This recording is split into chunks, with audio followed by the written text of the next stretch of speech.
So, Assalamualaikum. Thank you for watching. I'm here at the RCPsych Wales Addiction Conference 2024 in Cardiff at the Angel Hotel. And I'm with a colleague of mine who's also a psychiatrist and is usually the person asking the questions for videos.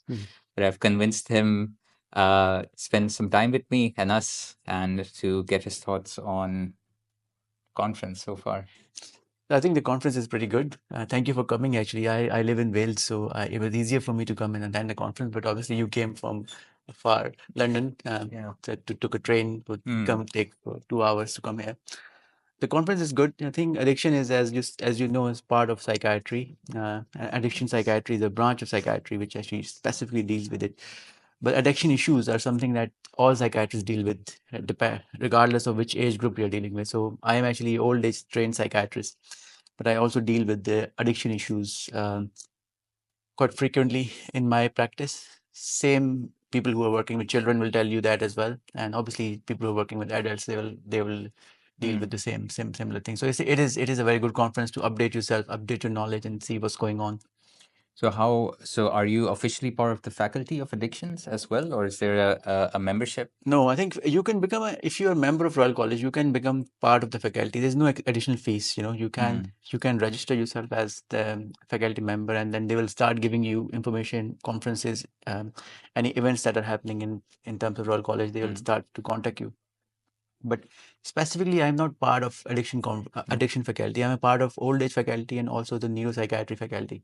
Okay. Uh, Yeah, you gave a interesting talk about where you're working right now yeah, in the traumatic brain injury yeah, services, and I was quite surprised that the substance misuse kind of domain is present everywhere. So there was someone from CAMS, like you said, in ADHD, talking brain injury yeah. clinic as well, older adults. So I think one of the key takeaways for me was that, okay, this is something which is applicable across the social spectrum Yeah. and across the age groups as well. Yeah, I think it's something which we all need to which we all need to be aware of Mm. and update our knowledge on, because the addiction issues and mental health go side by side. It could be that people get addicted to something, could be drugs or other things, Mm. and then they develop mental health issues secondary to that. Sometimes people have mental health issues first, so they may have depression, anxiety, psychosis, and they are using drugs or alcohol to actually calm their symptoms down. So it works both ways. How did you I know you're from Pakistan, Yeah. or we're both from Pakistan, blessed, but what did you practice psychiatry there as well before you moved to the UK? No, I had exposure of psychiatry through medical school and as through the internship and house job, a bit Mm-hmm. of experience. I didn't actually do psychiatry placement in my internship, but Mm-hmm. I used to go to the mental health ward, which was not far from us. But my psychiatry training or exposure actually came from UK. Okay. And actually that was initially I was a bit reluctant. Not reluctant, I would say that I was a bit worried that if I go back to Pakistan, would I be able to actually understand the issues? Because psychiatry is very culturally, there's a big element of cultural understanding as well. So I thought, if I am completely trained in UK, will I go back? Will I be able to understand what Pakistani patients are saying, what the issues are? Will I be understand their social contracts, Yeah. contacts, and how they use symptoms, how they express symptoms? But we do. I think it's the thing to reassuring for me Yeah. when I went back to Pakistan and when I see patients there, I can understand what they're talking about. Yeah, I think that was, I feel as it's always pleasant talking to psychiatrists. They understand you better than, than you can ask questions. But yes, that was kind of what I was getting through, is that how applicable do you think, you talked about generally in the Yeah. NHS, but this is an international conference. Mm. How applicable do you think today, including, I guess, your own presentation, is to other countries beyond the UK or global psychiatry? Yeah, I think you can always learn something from one place and then apply it to others. So the reason we do international conferences in psychiatry and other specialties as well is that for us to understand what's happening in one place. So, for example, if you go to conference in America or Canada, you can see how their services are set up and what are they doing. You might not be able to replicate the whole thing, but you can learn Yeah. few points and then actually Yeah. you can adopt them and then bring them back. Same, here you won't expect Pakistani mental health services to be set up as exactly as what we would do it in NHS, but you can learn things from here and then pick up pick up those things which you think will be suitable, which will be financially viable, and then apply there. So, Okay. Um, and I was interested a bit in how you came across giving a talk, as in I'm a specialty trainee, and I'm always a bit curious that okay, at what point do I feel I have enough knowledge that I should yeah, present? Because I feel your topic was very kind of yeah, esoteric. There were a yeah, few yeah. elements there. So this time actually the conference organizer approached me themselves, saying that they want to make this conference more viable for every specialty. So as you said, they have talks from the child psychiatry, LD psychiatry. They've talked from old age psychiatry as well. So they themselves approach. But what you can do from yourself, what I advise junior doctors is when you look at conferences, just don't look at it as if this is just for certificate. Think about that. What can I do to improve my CV through this conference? Can I attend this conference, do a poster presentation?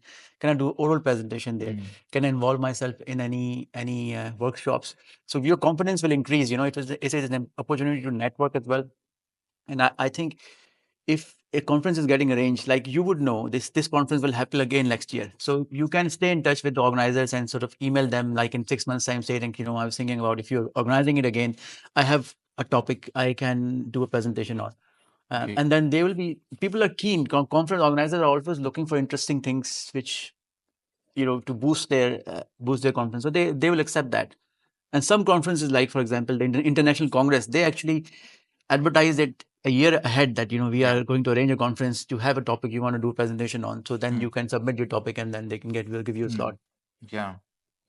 Yeah, that's pretty cool. I had a question about networking because I think for me as a trainee, well, I didn't realize that technically NHS is very corporate. Yeah. I know that has a negative connotation to it, but maybe in a more positive way, there's a community around you Yeah. which you can access. So, what in your head would be a good networking opportunity, or if you have an example that okay, I met someone at a conference Yeah. and that's what So opportunities has it led to? I think generally it's not just about psychiatry or UK, but networking for doctors is very, very important. We shouldn't be feeling stuck in our own circle and not going, because you will find growth opportunities from outside as well. So, for example, as a doctor, how can you network? As a junior doctor, you can network from within your hospital, different departments, going out with finding out or making a group. If there's not already a group, making a group of junior doctors, Mm. socializing with them, and by doing that, you will meet them in a relaxing situation rather than a clinical pressurized clinical environment, and then you can learn some things from them. Then you can also uh, go beyond that, attending national conferences, national workshops, courses, things like that, where you will again meet people. When we are doing our MRC Psych exams, things like that, when we are trying to practice in groups, and then you can meet different people there as well. So there are several examples. You meet people in conferences, you Mm. find more opportunities, you see what other people are doing, and then you think, can this be applied on my personal context or my personal service? Okay, okay. Yeah, and also sorry we're in front of a bar and we've got some clinky bottles. But yeah, thank you because that was, I mean, we also, although I'd seen your work online Yeah, and you do a lot of teaching, and I think it's a good kind of YouTube resource that you've developed. We also kind of met virtually before, yeah, but we also met at a conference yeah, at the RCPsych Congress earlier this year. um and then here we are. So that's I guess like network sometimes means a little bit about cold calling, but it can also mean just staying in touch, yeah, sharing yeah. interests, and seeing if there's um if there's any kind of projects, any work, anything you can learn from one Yeah. another. Yeah, I think that's network is all about that. It's learning from each other, supporting each other. I think as a team, you can achieve more than what you can achieve as an individual. I think this is something very important, and that's something we should be considering straight from the medical school. You'll see here in UK that students get together and do a lot of things as a group rather than trying to do them individually. So if you are involved in a research project, for example, you can achieve better things if you are working as a team. Okay. Just last question for Yeah. you is what's the so I'm pleasantly surprised always to see Pakistani psychiatrists. What's been your experience of working with let's say the diaspora or overseas Pakistanis or Yeah. I know there's international medical graduates is a whole different field, but people from your own country here, how's been your experience at working with other psychiatrists in the UK? I think it's one of the advantages of working in UK, as you know, is meeting different nationalities. So see, even in this conference, it's not just the British local British psychiatrists, but you meet psychiatrists from Egypt, from Pakistan, from India, from Nigeria. Nigeria, yeah, from Nigeria, different parts of the other Arab countries, other countries. So they all add uh, richness to the experience of what we can learn from them, because they all bring their own experiences from back home, and then they actually practice psychiatry here. We can learn from them as well.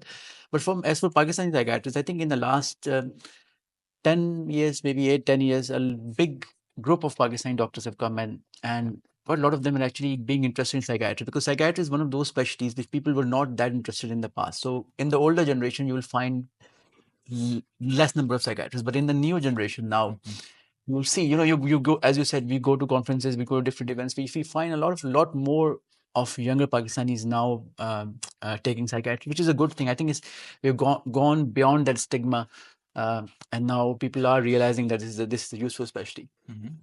I think some of it is also, although it's not necessary, I know that there's been about, I'm going to say 125, doesn't sound right, but I was going to say 125 million, but it's been a significant chunk of doctors and skilled professionals moving out of Pakistan, Yeah, coming to the UK. So there's also a aspect of migration, of kind of economic yeah. migration there as well. Yeah, I think this economical migration is the main reason people are in Pakistan. They think that they are unable to uh, get training, unable to either get training, unable to earn good money as a junior doctor, Yeah. or they just want to explore different things, how things work outside the country. So it's about getting that opportunity, getting that foreign qualification, getting a bit more money out of it, getting more advanced training. That's the main reason people come out. I mean, I know Pakistanis here in UK, who I met Pakistanis in UK who came as a first wave in 1960s. Even then, if you ask them, why did you come to UK from Pakistan, their always answer would be the same, to improve the quality of life, to earn a bit more, economical reasons, all of that. Mhm. Same reasons will apply to in 1980s, same reason to the new generation who are coming here. So it is, I think, economical migration is the main, economical reasons are the main thing, reason people migrate. Yeah. And it's kind of fitting into because there's more people choosing psychiatry, and a Yeah, good chunk of that includes people yeah, who have trained in Pakistan.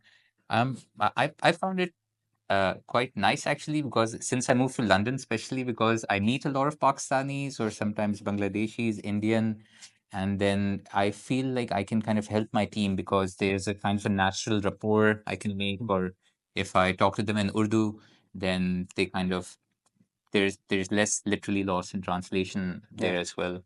Um, okay, okay. Okay, so I think I'll that's the most I want to take up your time. I know you're going to Thank you. Pakistan tomorrow, so Thank safe you. travels, and thank you so much for your Thank you. talk and for doing this video with Thank you. us. Thank you very much. Thank you. Okay, we're done.